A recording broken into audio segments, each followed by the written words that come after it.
कसाई के घर दुर्गा माँ ने बनाया खाना। भारत के एक छोटे से गांव में हर साल नवरात्र बड़े धूमधाम से मनाए जाते थे। गांव के हर घर में माता दुर्गा की पूजा होती, भजन गूंजते और हर कोई अपनी श्रद्धा के अनुसार मां के लिए भोग चढ़ाता। लेकिन उसी गांव के एक कोने में एक कसाई रहता था। उसका नाम करीम था। करीम पूरे गांव में जाना जाता था क्योंकि वह भेड़ बकरियों की बलि देता और उनका मांस बेचकर जीवन यापन करता। लोग उससे दूरी बनाए रखते क्योंकि उनका मानना था कि कसाई के घर मां दुर्गा का नाम भी नहीं लिया जा सकता।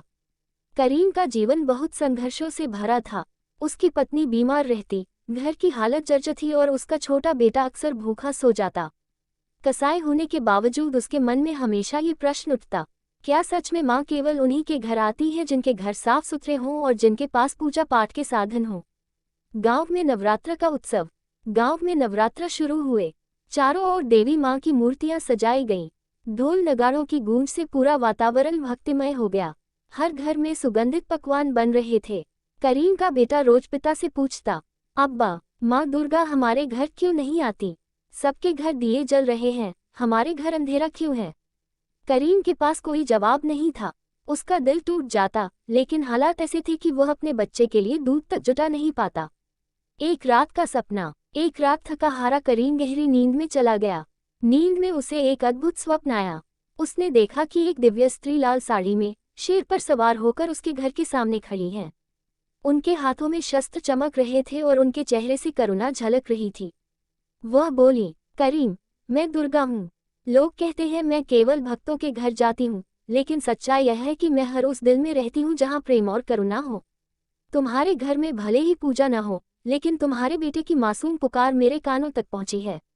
कल मैं तुम्हारे घर आऊंगी और तुम्हारे लिए खाना बनाऊंगी। करीम नींद से जाग गया। उसके दिल में अजीब सी शांति थी। उसे लगा शायद यह महज सपना है। अगले दिन की अद्भुत घटना। सुबह हुई। गांव में वैसे ही पूजा पाठ हो रहा था, लेकिन करीम के घर से एक अलग ही सुगंध उठने लगी। उसकी पत्नी ने देखा कि उनकी टूटी फूटी रसोई में कोई अद्भुत प्रकाश फैला हुआ है। करीम दौड़कर रसोई में गया और उसने जो देखा, वह देखकर उसकी आंखों से आंसू बह निकले। रसोई में स्वयं मां दुर्गा खड़ी थीं, लाल साड़ी में सुसज्जित, चेहरे पर दिव्य आभा, हाथों में पकवान। वे खीर, पूरी, सब्जी और तरह तरह के प्रसाद बना रही थी।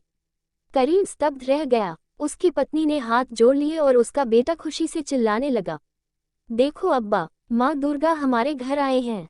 माँ का संदेश। माँ दुर्गा ने मुस्कुराते हुए कहा, करीम, लोग तुम्हें कसाई कहते हैं, लेकिन आज से तुम उनके लिए करुणा और भक्ति का उदाहरण बनोगे। याद रखो, मैं किसी जाति, धर्म या पेशे से बंधी नहीं हूँ। मैं हर उस घर में आती हूँ जहाँ दिल सच्चा और भाव पवित्र हो। तुम्हारे बेटे की मासूम प्रार्थना ने मुझे यहाँ बुलाया है। फिर माँ ने कहा, इस गांव में एक परंपरा है कि लोग केवल अमीरों और पुजारियों के घर जाकर प्रसाद खाते हैं।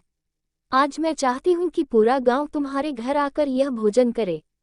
इतना कहकर माँ अदृश्य हो गईं, लेकिन उनके बनाए हुए पकवान वैसे ही सजाए हुए थे।